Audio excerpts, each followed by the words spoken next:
Assalamualaikum warahmatullahi wabarakatuh. Kami di sini akan mempresentasikan PPT hasil diskusi kami, yaitu konsep dasar psikologi pendidikan. Kami dari kelompok 1, nama saya Sukartika, dan dengan teman saya Dianti dan Mela Yunita. Kami dari kelas PIAUD 2, mata kuliah psikologi pendidikan. Baiklah, saya akan membaca pemateri pertama, yaitu adalah saya. Pemateri pertama adalah hakikat psikologi pendidikan. Psikologi pendidikan anak usia dini adalah cabang ilmu psikologi pendidikan yang mempelajari tentang berbagai perilaku secara overt atau tampak nyata maupun covert dipelajari sehingga diberikan sebagian sistematis, logis, dan terencana. Selanjutnya, hakikat anak usia dini dalam Undang-Undang Sistem Pendidikan Nasional Nomor 20 Tahun 2003 adalah kelompok manusia yang berusia 0 sampai 6 tahun. Namun ada beberapa pada anak usia dini yang mengkelompokkan hingga usia 8 tahun. Anak usia dini ini merupakan kelompok yang berada dalam masa pertumbuhan dan perkembangan yang unik. Selanjutnya, anak usia dini ini dibagi dalam 4 tahapan perkembangan atau jurnal padi, yaitu 1. Masa bayi 0 sampai 12 tahun. 2. Masa toddler atau balita usia 1 sampai 3 tahun. 3. Masa early childhood atau prasekolah usia 3 sampai 6 tahun. 4. Masa kelas awal SD usia 6 sampai 8 tahun. Selanjutnya, usia 0 hingga 6 tahun ini merupakan usia menentukan dalam pembentukan dan kepribadian anak yang sangat penting dalam perkembangan inteligensi. Adapun penjelasannya yang dilalui anak usia dini yaitu 1. Masa peka, masa yang sensitif dalam penerimaan stimulasi dari lingkungan. 2. Egosentris, ialah sikap mau menang sendiri, selalu ingin dituruti sehingga perhatian dan kesabaran itu dialihkan kepada anak usia dini tersebut. Selanjutnya, menurut Indi Grant, dikutip Surya, manfaat psikologi pendidikan ialah untuk membantu dan para calon guru untuk mengembangkan pemahaman mengenai pendidikan dan prosesnya.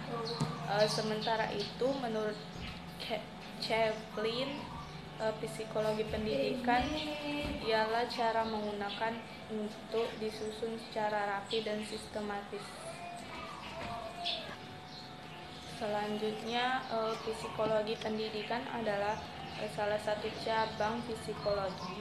Ada 3 kata kunci yang dikemukakan oleh King sesuai definisi psikologi. Ditemukannya yaitu science, behavior, dan processes. Science yaitu psikologi menggunakan metode ilmu pengetahuan untuk dalam upaya mengobservasi perilaku manusia dan kesimpulan. Sedangkan behavior psikologi menjelaskan sesuatu yang kita dapat secara langsung, seperti bayi menangis. Yang terakhir adalah procesis, adalah pikiran, perasaan dan motif setiap anak usia dini. Cabang dari ilmu psikologi yang mempelajari tentang karakteristik individu dalam pengembangannya. Konsep dasar psikologi pendidikan, pada hakikatnya pendidikan adalah proses pembentukan peserta didik agar pembentukan peserta didik tersebut efektif dan berhasil. Maka pendidikan harus memiliki kualifikasi atau kecakapan dalam psikologi pendidikan. Teori psikologi pendidikan. Yang pertama ada behavioristik. Teori pendidikan pertama ini menjelaskan pengamatan perubahan tentang tingkah laku pengaruhi peristiwa. Teori ini berpandangan bahwa belajar terjadi karena operant conditioning, yaitu jika seseorang belajar dengan baik maka mendapat hadiah. Yang kedua ada teori kognitif. Teori psikologi pendidikan kognitif ini mengutamakan cara mengembangkan fungsi kognitif individu sehingga belajar menjadi maksimal. Fungsi kognitif ini juga mempengaruhi perkembangan peserta didik proses pendidikan.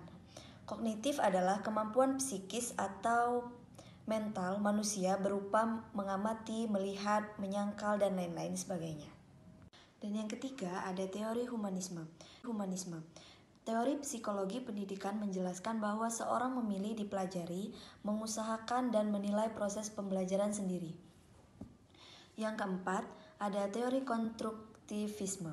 Sebagai teori psikologi pendidikan mengenai filsafat belajar pertama kali, ahli psikologi yang pertama mengembangkan dan memperolehkan filsafat.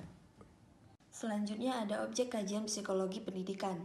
Objek kajian psikologi tanpa masalah psikologi guru terletak pada peserta didik, karena hakikatnya pendidikan adalah pelayanan khusus bagi peserta didik. Apa saja batasan objek kajian psikologi? Secara garis besar, banyak yang membatasi objek psikologi pendidikan menjadi 3 macam. Yang pertama mengenali belajar, yang kedua mengenai proses belajar, dan yang ketiga mengenai situasi belajar.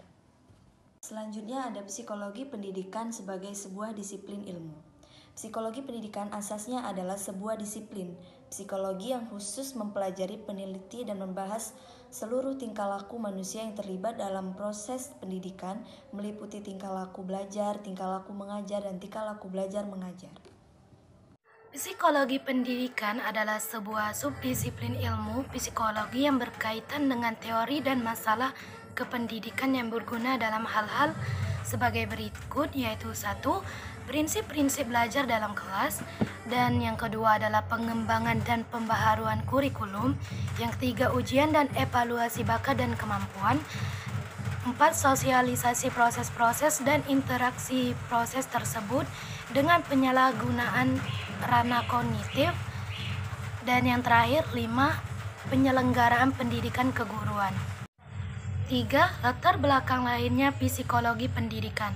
Kesejarahan khusus kaitan dengan psikologi pendidikan konon pernah dilakukan secara ala kadarnya oleh beberapa para ahli seperti Boring dan Murphy pada tahun 1929 dan Barth pada tahun 1957. Tetapi terbatas untuk psikologi pendidikan yang berkembang di wilayah Inggris. David 1972.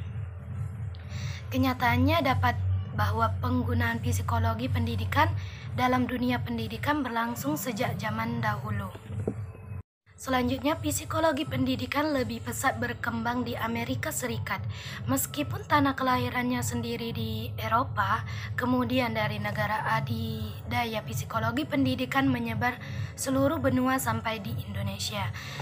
Meskipun perkembangan psikologi pendidikan di Eropa dianggap tidak seberapa, kenyataannya psikologi tidak lenyap atau tergeser oleh perkembangan psikologi pengajaran.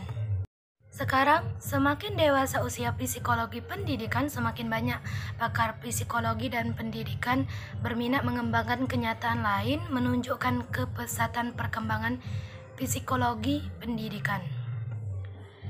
Adalah semakin banyak ragam cabang psikologi dan aliran pemikiran psikologi turut dalam riset pendidikan. Sejak zaman dahulu, para orang tua telah menerapkan cara mendidik anak agar mampu meneruskan nilai budaya yang dijalani oleh orang tua dan juga leluhurnya. Yang selanjutnya yaitu 4, perannya dalam pendidikan dan pengajaran efektif. Pendidikan memiliki peran aktif yang sangat besar bagi perkembangan komunitas suatu negara di seluruh dunia.